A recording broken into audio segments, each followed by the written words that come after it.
সহজ টিউশন চ্যানেলের পক্ষ থেকে সবাইকে জানাই শুভেচ্ছা। আজ আমি ষষ্ঠ শ্রেণীর গণিত বা অঙ্ক বিষয়ের লসাগু এবং গসাগু চ্যাপ্টারটি নিয়ে আলোচনা করব।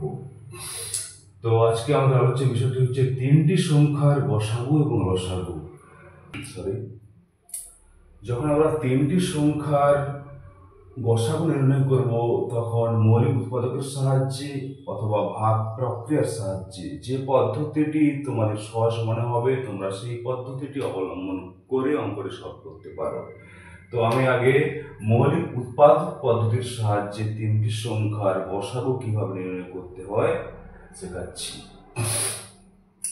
তো তিনটি সংখ্যা থাকলে আমাদের এমন একটি ছোট মৌলিক সংখ্যা দিয়ে এদেরকে ভাগ করতে হবে যেন কমপক্ষে দুটো সংখ্যা ভাগ যায়, তাহলে লসাগু নির্ণয় করা সম্ভব হবে।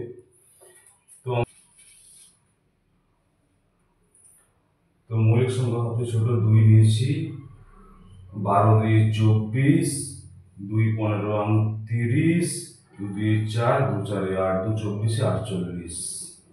এখানে দেখো এরপর যে এই তিনটি সংখ্যাকে ভাগ যাবে 3 দিয়ে, 3 4 12, 3 5 15, 3 8 24। আমরা এখানে স্পষ্টতই দেখতে পাচ্ছি যে 2 এবং 3 এই দুটি সংখ্যা দিয়েই সব সংখ্যাগুলিকে ভাগ করা সম্ভব হয়েছে। আর এমন কোনো সংখ্যা নেই যে 4 5 এবং 8 এই তিনটি সংখ্যাকেই ভাগ যাবে। তাহলে গসাগু কি হবে? না, গসাগু হবে 2 into 3 সমান 6।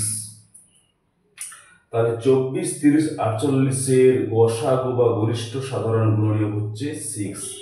তো এটা যদি ভাগ প্রক্রিয়ার সাহায্যেও করতে চাই খুব সহজেই হয়ে যাবে। তো তোমরা দেখে নাও এবার ভাগ প্রক্রিয়ার সাহায্যে 24 30 48 এর গসাগু কিভাবে নির্ণয় করা হয়।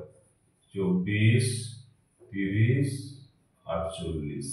এখন আমরা যে দুটো ছোট সংখ্যা রয়েছে সেই দুটো ছোট সংখ্যার আমরা ভাগ পদ্ধতিতে গসাগু নির্ণয় করব। 30 কে আমরা 24 দিয়ে ভাগ করব, 24 একে 24, বিয়োগ করলে হচ্ছে 6, 6টা এখন হয়ে যাবে ভাজক আর এই 24টা এখানে চলে আসবে, এটা হয়ে যাবে ভাজ্য। 6 4 24। তো এখানে উত্তর কত হলো 6। এই 6 এবং 30 6 এবং 48 এর মধ্যে এবার গসাগু নির্ণয় করতে হবে।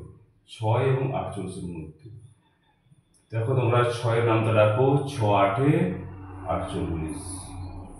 তাহলে শেষ যেটা দাদা আমরা শেষ ভাজক যেটা পেয়েছি 6, অতএব গসাগু সমান 6। গসাগু সমান 6। ষষ্ঠ শ্রেণীর তো এখন আমি ষষ্ঠ শ্রেণীর গণিতের 4টি সংখ্যার কিভাবে লসাগু নির্ণয় করতে হয় সেই নিয়ে আলোচনা করব।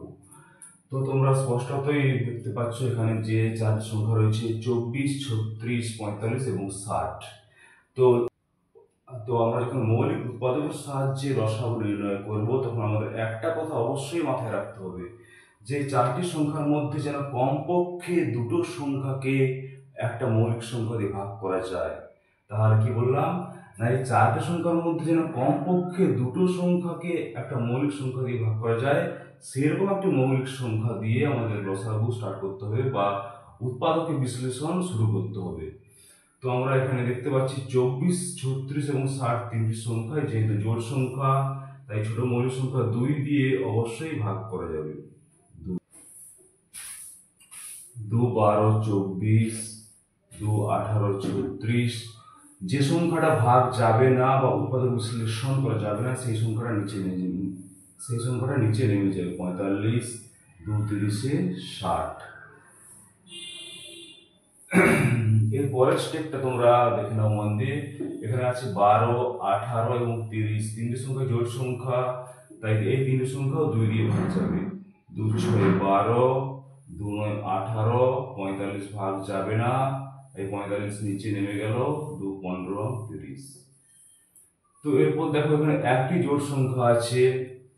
তো এরপর আমাদেরকে দেখতে হবে যে এই চারটি সংখ্যার মধ্যে যেন কমপক্ষে দুটো সংখ্যা ভাগ যায় সেরকম একটি মৌলিক সংখ্যা। তো সেরকম মৌলিক সংখ্যা হলো 3।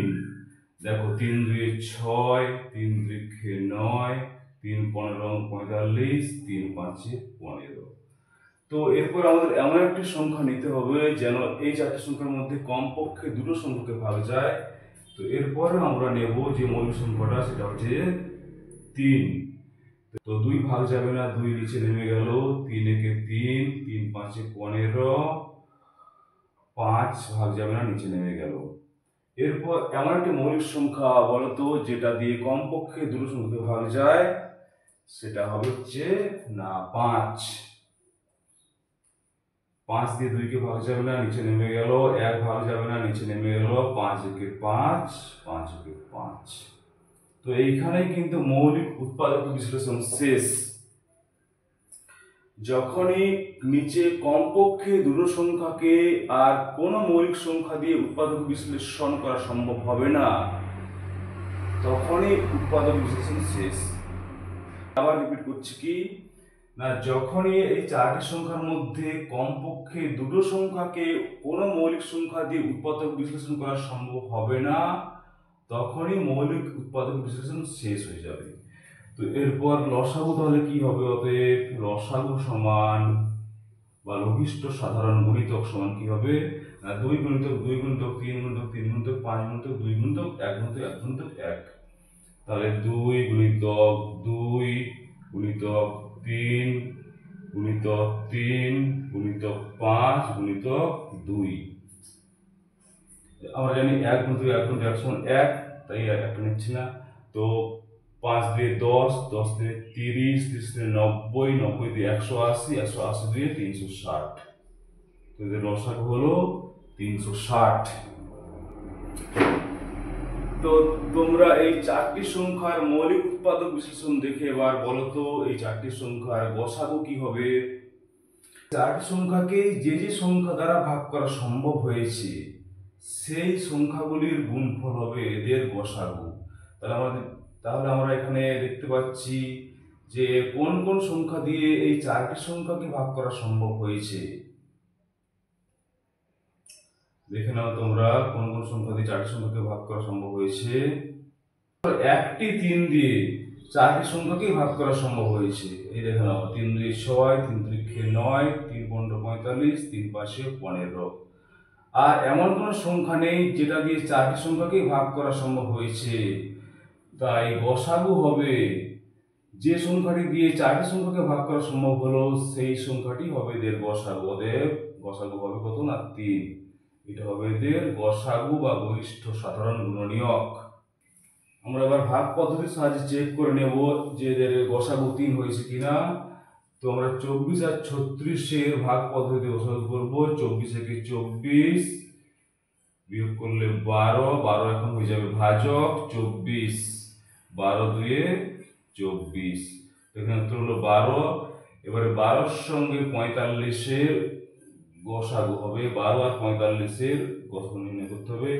12 3 36, 12 4 48, 12 3 36 বিয়োগ করলে হবে 9, 12, 9 একে 9 বিয়োগ করলে হবে 3, 9, 3 3 9। এখানে গসাগু হলো 3। এবার 3 আর 60 এর মধ্যে গসাগু নির্ণয় করতে হবে। 3 আর 60 এর মধ্যে গসাগু নির্ণয়। দেখো তোমরা 3 2 6, 0 নামলো, 3 0 0। তো শেষ যেটি ভাজক সেইটি হবে এই চারটি সংখ্যার গসাগু। অতএব গসাগু সমান 3। তো আমরা কি না মৌলিক উৎপাদকের সাহায্যে হোক বা ভাগ পদ্ধতিতে হোক গসাগু কিন্তু একটি বেরোচ্ছে, সেটা হচ্ছে 3। একই উত্তর হয়েছে আমাদের।